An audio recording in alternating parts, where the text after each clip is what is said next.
Hey,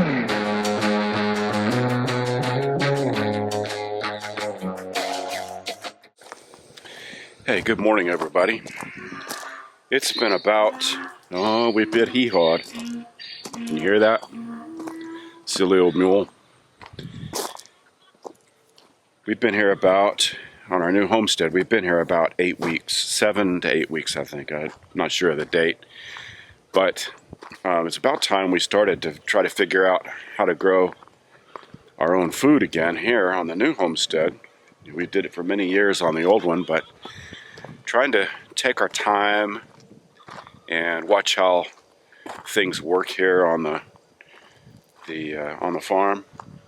And one area that we've come up with that we think we're going to put our first little garden. We're going to start small, take it easy, not go crazy just yet, but maybe grow a few things for the fall, and we'll see how that goes.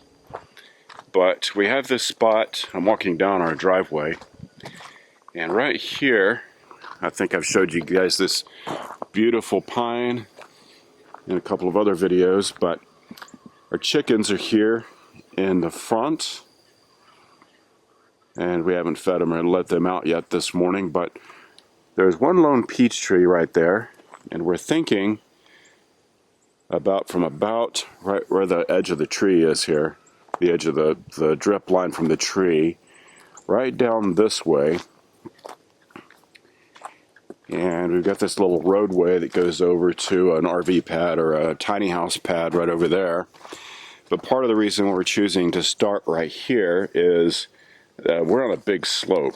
If you can tell from the video how much of a slope this is, but it's a big slope. This country out here in East Texas is very hilly, so almost everything is on a slope. But I think we're going to start here, maybe from where the pine tree is to this area right in here, and see if we can get some little bit of a garden going. The other reason we choose this spot is our well is right here. So the wellhead is right here with an outlet for water, so it's convenient for getting water. And it is super hot this time of year. It is August.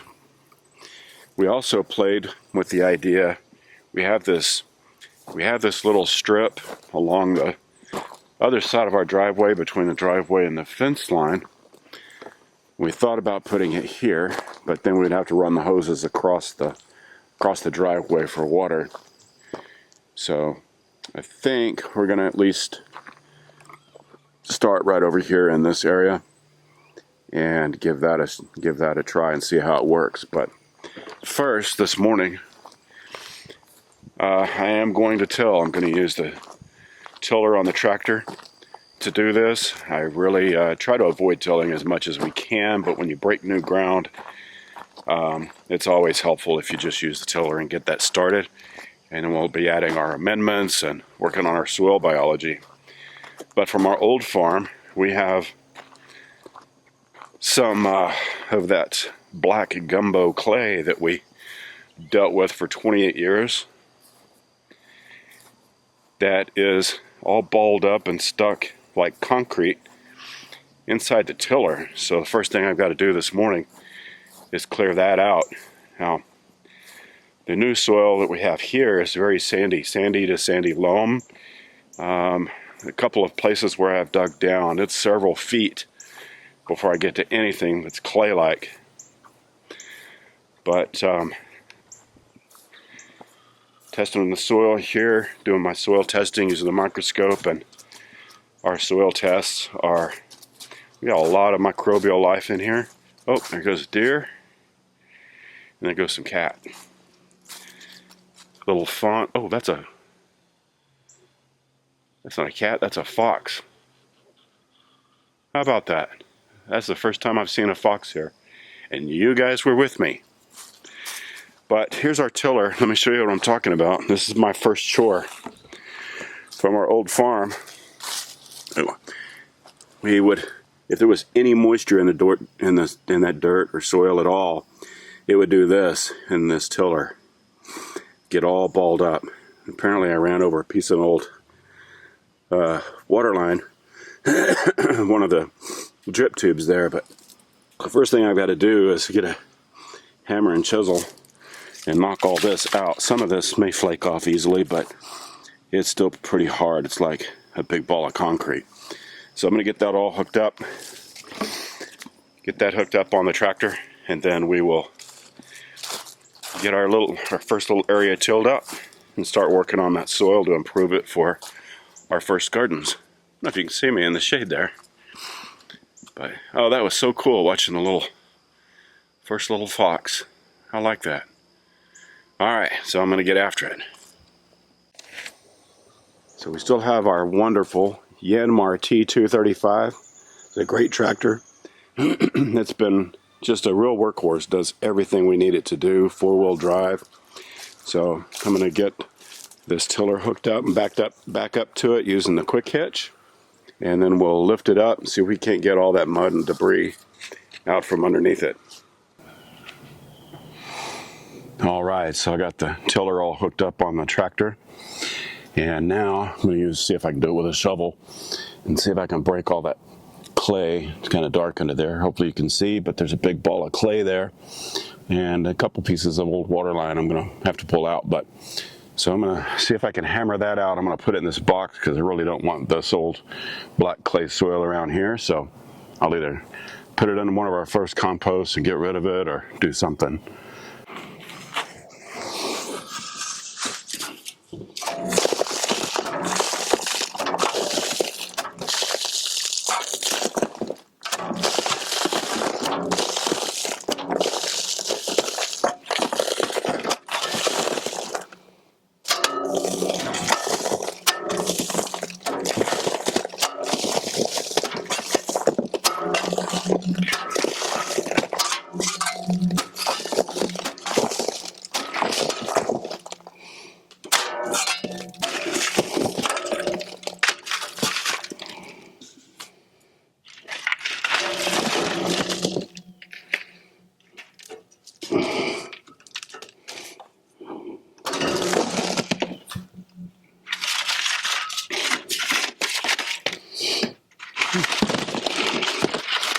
It wasn't as bad as I thought it would be to get all that out of there. Sometimes you have to hammer on that thing for an hour to get that clay out. And somehow, somewhere, I managed to run over a piece of drip tape. And I think it might be harder to get out than the clay was. It's not bad. It's just kind of all in a big knot there. Let's see if I can get that out. Usually I like to use the broad fork. The broad fork on the ground is less likely to damage and kind of keeps all your microbiology in the soil intact. But when you need to break new ground that's grass or pasture or something, the tiller just makes it so much easier to get that cleared up. So I think that's what I'm going to do. We have the tiller, and should make short work of getting the ground broken for the first time there.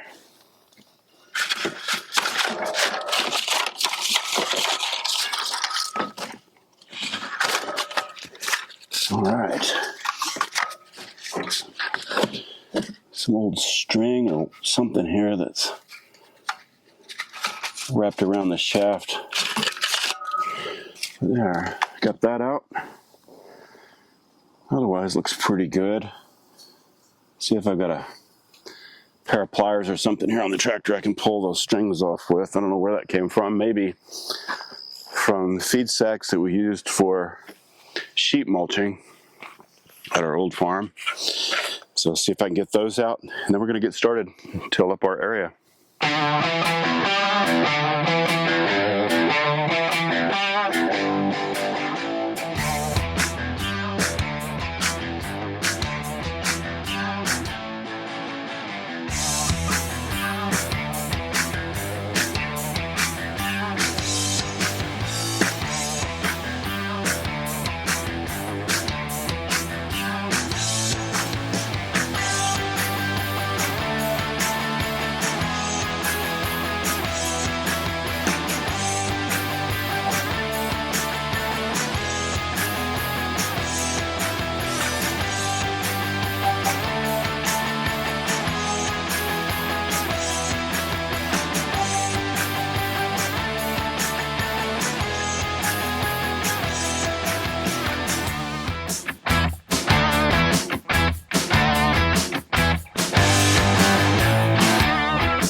Right, so the Yanmar tractor and the Rhino tiller are doing a great job. You can see this one I've gone over on this side a few times, and each time I'm going just a little bit deeper, and since our well is over here and I really don't know where all of the plumbing runs go, I'm trying to do this very carefully, but you just never know. Could have anything that goes to that well or plumbing or anything in this area. So this side you may be able to see I've done a couple times. This side I've only done once or twice, once I think. So I'm going to keep working on that. And the whole idea here is I'm breaking up the grass and the roots, and then we'll rake all that out. But I'm going to make it just a little bit wider back towards the little peach tree there, maybe one more width, and we'll go from there.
Right, so you can see that Yanmar and Rhino tiller did a nice job getting this tilled up for the first time.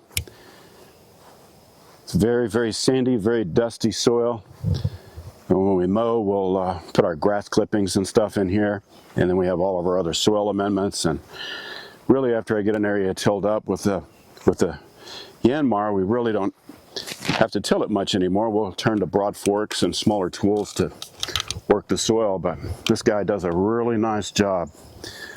So very happy with how that turned out.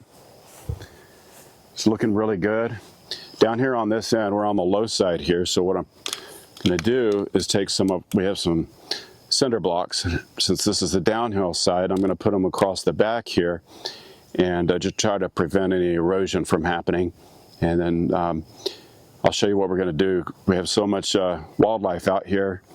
Initially, what we're going to do for the keeping the deer and stuff out is use our little hoops, but we'll see how that works. But right now, the main concentration is getting a garden plot broken up so we can grow some food.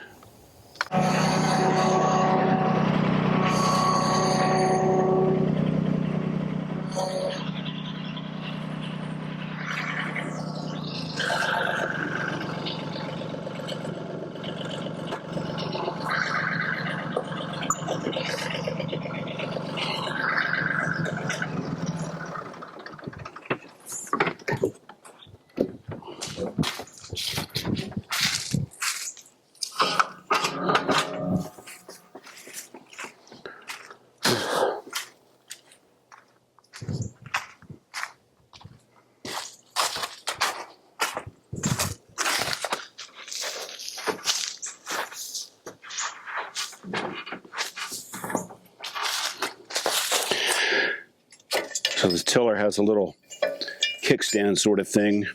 It goes on the side here, keeps it propped up so it's easy to get on and off. We'll just put the kickstand back on there. Let it down just a little bit more so I can unhook the drive shaft.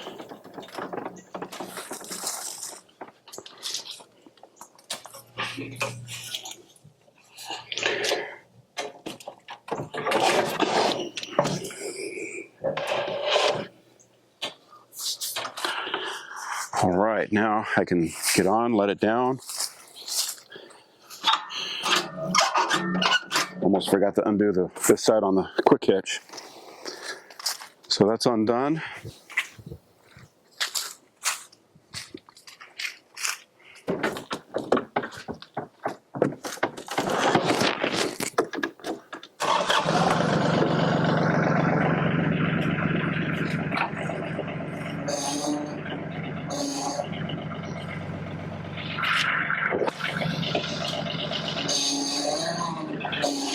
There it goes. Oh, could help if I took the brake off.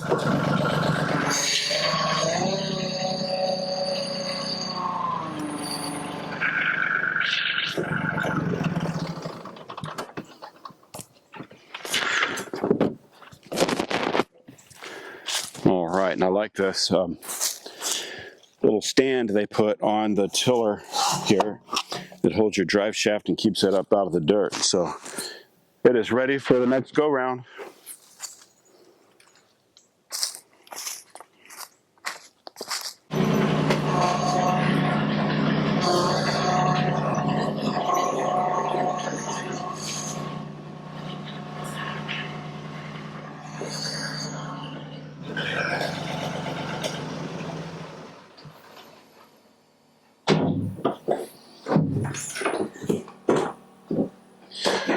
All right, well, I hope you guys enjoyed the video. If you have any questions or comments, be sure to leave them down below. And as always, like and subscribe to our videos, and we'll see you on the next one. Thanks. Have a good day.